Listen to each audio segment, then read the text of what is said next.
Hello అండి. ఇది నా ఎల్ సైజ్ కుర్తీ. ఒక 2 ఇయర్స్ బ్యాక్ సరిగ్గా ఉండేది. కానీ ఇప్పుడు అసలు పట్టట్లేదు. అంటే పట్టింది కానీ చాలా టైట్‌గా ఉందనమాట. చూడండి ఇక్కడ పొట్టంతా బయట కనిపించేసి. అప్పుడు నేను ఒక 60 కేజెస్ ఉన్నాను. ఇప్పుడైతే నా వెయిట్ వచ్చి 66 అయిపోయింది. 2 ఇయర్స్ నుంచి మెయింటెనెన్స్‌లోనే ఉన్నాను. అంటే 60, 61, 62 అంతే. దానికంటే ఎక్కువ పోలేదు. కానీ ఇప్పుడు నా వెయిట్ వచ్చేసి 66 అయిపోయింది. యాక్చువల్లీ నా హైట్‌కి నా వెయిట్ వచ్చేసి 61.6 కరెక్ట్ వెయిట్.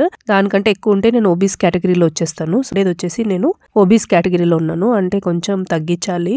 గూగుల్‌లో వెళ్ళిపోయి మన హైట్, మన వెయిట్, మన ఏజ్ ఇచ్చామంటే అది మనకి ఎన్ని క్యాలరీస్ తీసుకోవాలి పర్ డే అని చూపిస్తుంది. దానికంటే మనం తక్కువ క్యాలరీస్ తీసుకుంటే వెయిట్ తగ్గుతాం. దానికంటే ఎక్కువ క్యాలరీస్ తీసుకుంటే వెయిట్ పెరుగుతాం. ఇదన్నమాట లాజిక్. సో నేను ఇవాల్టి నుంచి డైట్ స్టార్ట్ చేసేద్దాం అనుకుంటున్నాను. యాక్చువల్లీ జనవరి 1 నుంచి స్టార్ట్ చేద్దాం అనుకున్నాను కానీ ఇంకా టైం లేదు.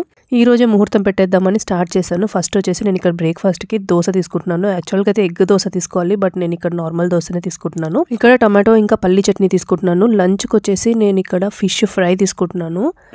ఇది 2 ఫిష్, రోహు ఫిష్ ఉంటుంది కదా, దాన్ని బాగా కోకోనట్ ఆయిల్‌లో ఫ్రై చేసి తీసుకుంటున్నాను. ఇక్కడ నేను చేయాల్సింది ఏంటంటే కార్బోహైడ్రేట్స్ తగ్గించాలి. ఇంకా ప్రోటీన్ అండ్ ఫైబర్, ఫ్యాట్స్ ఇవి తీసుకోవాలి.